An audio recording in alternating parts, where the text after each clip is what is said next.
पल पल अपडेट आपसे लेते रहेंगे। फिलहाल के लिए बहुत शुक्रिया।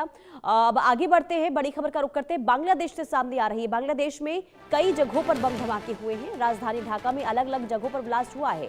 ढाका में 11 जगहों पर देसी बम फेंके गए। बांग्लादेश में 3 बसों में आग भी लगाई गई। यूनुस से जुड़े संस्थान को भी निशाना बनाया गया है। तो बांग्लादेश में धमाका, भारत और पाकिस्तान के बाद अब बांग्लादेश में भी बम विस्फोट की खबर। ये विस्फोट राजधानी ढाका के अलग अलग इलाकों में हुए हैं।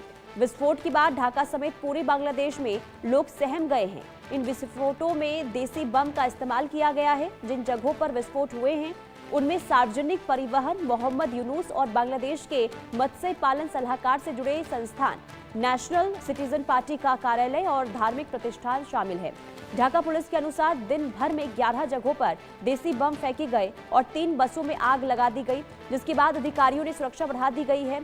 आगजनी की घटनाओं में किसी के हताहत होने की खबर फिलहाल नहीं है। पुलिस मुख्यालय ने ढाका के सभी थानों को 13 नवंबर से पहले गश्त और निगरानी बढ़ाने का निर्देश दे दिया है। जब अंतर्राष्ट्रीय अपराध न्यायाधिकरण अपसद प्रधानमंत्री शेख हसीना के खिलाफ एक मामले में अपना फैसला सुनाने की तारीख तय करेगा।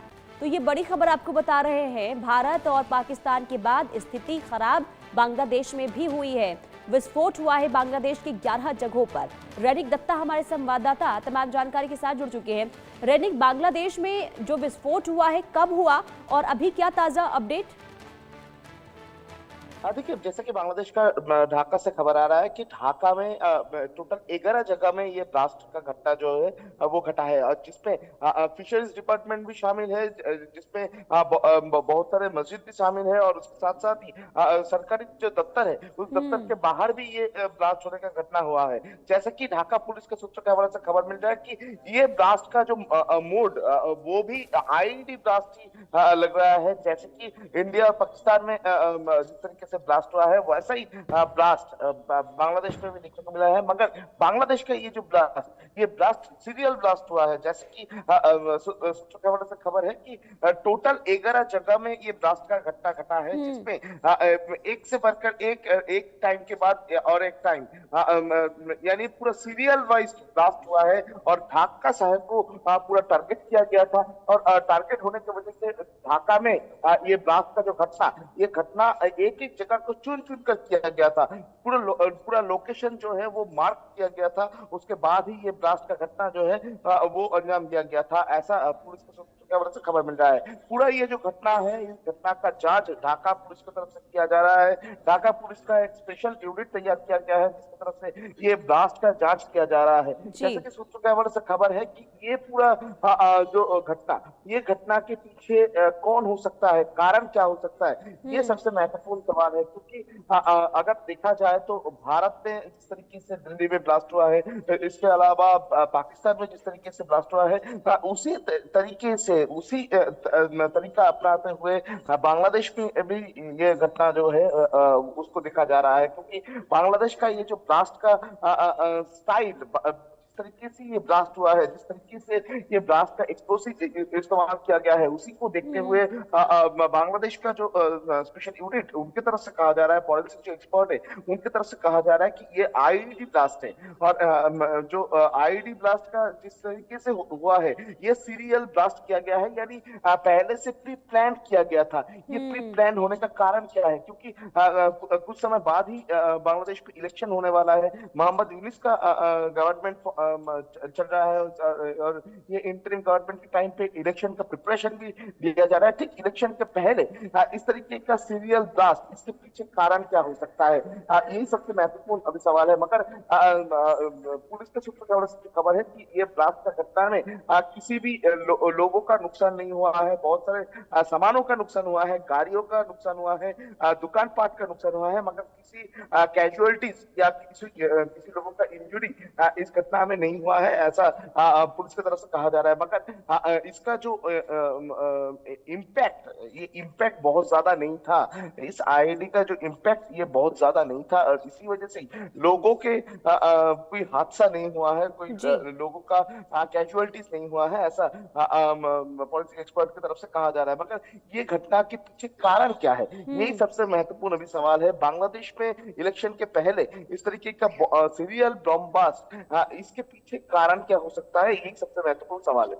और रैनिक, इलेक्शन से पहले धमाका, दूसरा यूनुस जिस संस्थान से जुड़े हैं वहां पर धमाका, धार्मिक स्थलों को निशाना बनाना, सरकारी इमारतों को निशाना बनाना, इससे क्या समझ आ रहा है कि कौन हो सकता है इसके पीछे?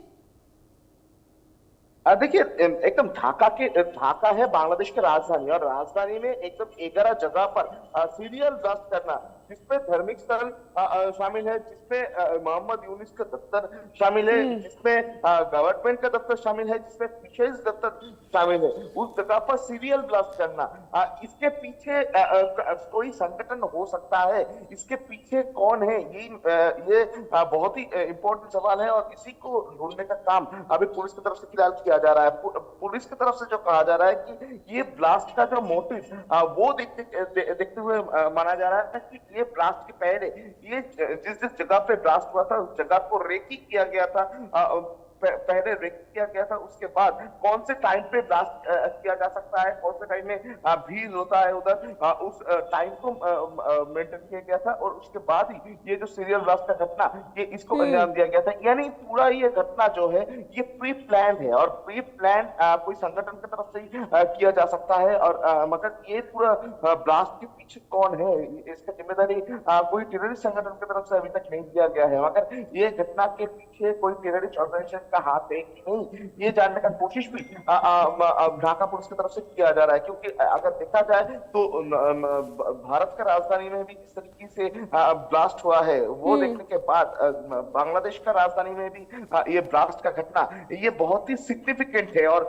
इसी को देखते हुए बांग्लादेश का पुलिस की तरफ से बहुत ही गहरे तरीके से जांच किया जा रहा है, और ये घटना के पीछे कोई कौन कौन शामिल है, क्या कारण है, मोटिव क्या है, वो जानने का कोशिश अभी पुलिस की तरफ से किया जा रहा है। और इतने परिमाण विस्फोट किस तरीके से बांग्लादेश का जो राजधानी उस जगह में पहुंचा, इसके ऊपर भी सवाल पैदा हो रहा है, उसको लेकर भी जांच जो है वो एजेंसी की तरफ से किया जा रहा है। लेकिन रैनिक, सत्ता परिवर्तन के बाद से हमने देखा बांग्लादेश में कट्टरपंथी किस तरीके से बेलगाम हो गए थे, और वहां पर कई दफा हमने देखा कि अल्पसंख्यकों को टारगेट किया गया था। ऐसे में अब यूनुस सरकार के तमाम चीजों, यानी खासकर यूनुस के दफ्तर को निशाना बनाना और गवर्नमेंट इमारतों को निशाना बनाना, तो क्या ये माना जाए कि कहीं सरकार से कोई नाराजगी थी, इसके बाद ये कदम उठाया गया, और ये माना जाए कि क्या बांग्लादेश में के लोगों ने ही इस तरीके से कदम उठाया है, यानी कि जो कट्टरपंथी बेलगाम हो गए हैं,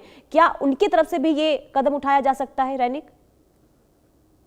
हाँ, एकदम ही देखिए, आपका जो सोच है वो एकदम सही है, क्योंकि एक तरफ अगर देखा जाए तो मोहम्मद यूनुस सत्ते में आने के बाद से बांग्लादेश में कट्टरपंथियों का राज देखने को मिला था, मगर दूसरी तरफ अगर देखा जाए तो जितना दिन जा रहा है उतना ही मोहम्मद यूनुस के खिलाफ में बांग्लादेश का जो आम जनता उनका आवाज भी बुलंद हो रहा है, क्योंकि बांग्लादेश में जिस तरीके से कट्टरपंथी राज चल रहा है, जिस तरीके से लॉ एंड ऑर्डर सिचुएशन नष्ट हो रहा है, जिस तरीके से बांग्लादेश में इलेक्शन को डिले किया जा रहा है, उसी को देखते हुए मोहम्मद यूनुस के ऊपर नाराजगी जो है वो साफ नजर आ रहा है आम जनता के मन में। तो ये घटना के पीछे आम जनता का, बांग्लादेश का नागरिक का, या तो बांग्लादेश के जो कट्टरपंथी उनका हाथ भी हो सकता है, क्योंकि दूसरी तरफ अगर देखा जाए तो मोहम्मद यूनुस जो है वो लगातार बांग्लादेश में जो लॉ एंड ऑर्डर सिचुएशन वो अगर खराब हो जाए तो मोहम्मद यूनुस के लिए वो बेहतर होगा, क्योंकि मोहम्मद यूनुस लगातार चाहते हैं कि बांग्लादेश में इलेक्शन को टाला जाए। तो बांग्लादेश में इलेक्शन का टालने का एक प्लानिंग भी